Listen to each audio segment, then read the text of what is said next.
ಕೊನೆಯದಾಗಿ ಸಾಹಿತ್ಯ ಸಮ್ಮೇಳನಕ್ಕೆ ಶುಭ ಕೋರಿದ್ರು ಎಸ್.ಎಂ. ಕೃಷ್ಣ ಅವರು. ಕನ್ನಡ ಸಾಹಿತ್ಯ ಸಮ್ಮೇಳನ ಯಶಸ್ಸಿಗೆ ಪತ್ರವನ್ನ ಬರೆದಿದ್ರು. ಮಂಡ್ಯದಲ್ಲಿ 87ನೇ ಅಖಿಲ ಭಾರತ ಕನ್ನಡ ಸಾಹಿತ್ಯ ಸಮ್ಮೇಳನ ಸಂದರ್ಭದಲ್ಲಿ ಪತ್ರ ಬರೆದು ಶುಭ ಕೋರಿದ್ರು. ವಾರದ ಹಿಂದೆ ಮಂಡ್ಯ ಜಿಲ್ಲಾಡಳಿತಕ್ಕೆ ಪತ್ರವನ್ನ ಬರೆದಿದ್ರು. ಸಮ್ಮೇಳನ ಯಶಸ್ವಿಯಾಗಲೆಂದು ಶುಭ ಸಂದೇಶವನ್ನ ಕಳುಹಿಸಿದ್ರು. ಎಸ್.ಎಂ. ಕೃಷ್ಣ ಕೊನೆಯದಾಗಿ ಬರೆದಿದ್ದಂತಹ ಪತ್ರ ಈಗ ಟಿವಿ9ಗೆ ಲಭ್ಯವಾಗಿರುವಂತದ್ದು. ಕೊನೆಯದಾಗಿ ಸಾಹಿತ್ಯ ಸಮ್ಮೇಳನಕ್ಕೆ ಶುಭವನ್ನ ಕೋರಿದ್ರು. ಅಂದ್ರೆ ಮೊನ್ನೆ ಕೊನೆಯ ವಾರದವರೆಗೂ ಕೂಡ ಅವರು ತುಂಬಾ ಆಕ್ಟಿವ್ ಆಗಿದ್ರು, ಮತ್ತೆ ಎಲ್ಲವನ್ನ ಕೂಡ ಗಮನಿಸ್ತಾ ಇದ್ರು. ಕನ್ನಡ ಸಾಹಿತ್ಯ ಸಮ್ಮೇಳನ ನಡೆಯುತ್ತೆ ಅಂತ ಅಂದ್ರೆ ಅದು ಯಶಸ್ಸಿಗೆ ಅವರು ಕೂಡ ಕೋರ್ತಾ ಇದ್ರು. ಆ ಕುರಿತಂತೆ ಪತ್ರವನ್ನ ಕೂಡ ಬರೆದಿದ್ರು. ನೀವು ಒಂದ್ ಕಡೆ ಪತ್ರವನ್ನ ಕೂಡ ಗಮನಿಸ್ತಾ ಇದ್ದೀರಿ.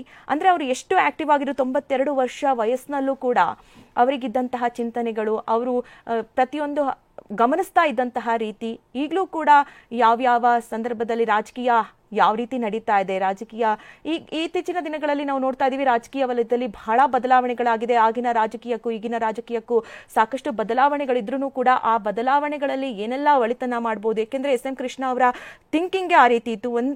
ಒಂದು ಭಾಗದಲ್ಲೂ ಕೂಡ ಅವರು ನಕಾರಾತ್ಮಕವಾಗಿ ಚಿಂತನೆಯನ್ನ ಮಾಡ್ತಿರ್ಲಿಲ್ಲ. ಯಾವಾಗಲೂ ಕೂಡ ಅಭಿವೃದ್ಧಿಯ ದೂರದೃಷ್ಟಿಯನ್ನ ಹೊಂದಿರುವಂತಹ ವ್ಯಕ್ತಿಯಾಗಿದ್ರು. ಹೀಗಾಗಿ ಈ ಹಂತದಲ್ಲೂ ಕೂಡ ಯಾವ ರೀತಿ ಅಭಿವೃದ್ಧಿ ಮಾಡಬೇಕು, ಈಗಿನ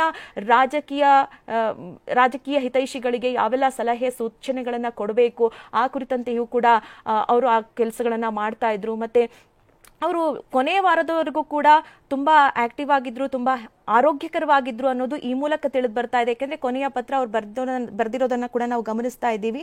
ಒಂದು ಕಾರ್ಯಕ್ರಮದ ಯಶಸ್ಸಿಗೆ, ಕನ್ನಡ ಸಾಹಿತ್ಯ ಸಮ್ಮೇಳನದ ಯಶಸ್ಸಿಗೆ ಬರೆದಿರುವಂತಹ ಪತ್ರವನ್ನು ನಾವು ನೋಡ್ತಾ ಇದ್ದೀವಿ. ಅಂದ್ರೆ ಎಲ್ಲವನ್ನೂ ಕೂಡ ತುಂಬಾ ಕೊನೆಯ ಕಾಲದವರೆಗೂ ಕೂಡ ಅವರ ಆಗು ಹೋಗುಗಳನ್ನ ಗಮನಿಸ್ತಾ ಅದ್ರ ಬಗ್ಗೆ ಒಳಿತನ್ನ ಯೋಚಿಸ್ತಾ ಬದುಕದಂತಹ ಜೀವಿ ಅಂತ ಹೇಳಿದ್ರೆ ಅದು ಎಸ್.ಎಂ. ಕೃಷ್ಣ ಅಂತ ಅಂದ್ರೆ ತಪ್ಪಾಗ್ಲಿಕ್ಕಿಲ್ಲ. ಯಾಕೆಂದ್ರೆ ಪ್ರತಿಯೊಬ್ರು ಕೂಡ ಮಾತನಾಡಬೇಕಾದ್ರೆ ಹೇಳ್ತಾ ಇದ್ರು, ಅವರು ಅಭಿವೃದ್ಧಿ ಕಡೆ ಯಾವ ರೀತಿ ಗಮನವನ್ನ ಹರಿಸ್ತಾ ಇದ್ರು, ನೀರಾವರಿ ಯೋಜನೆಗಳ ಕುರಿತಂತೆ ಯಾವ ರೀತಿ ಸವಾಲುಗಳಿದ್ರು ಕೂಡ ಅದನ್ನ ತಗೊಳ್ತಾ ಇದ್ರು, ಅದನ್ನ ಬಗೆಹರಿಸುವಂತಹ ನಿಟ್ಟಿನಲ್ಲಿ ಪ್ರಯತ್ನ ಮಾಡ್ತಾ ಇದ್ರು.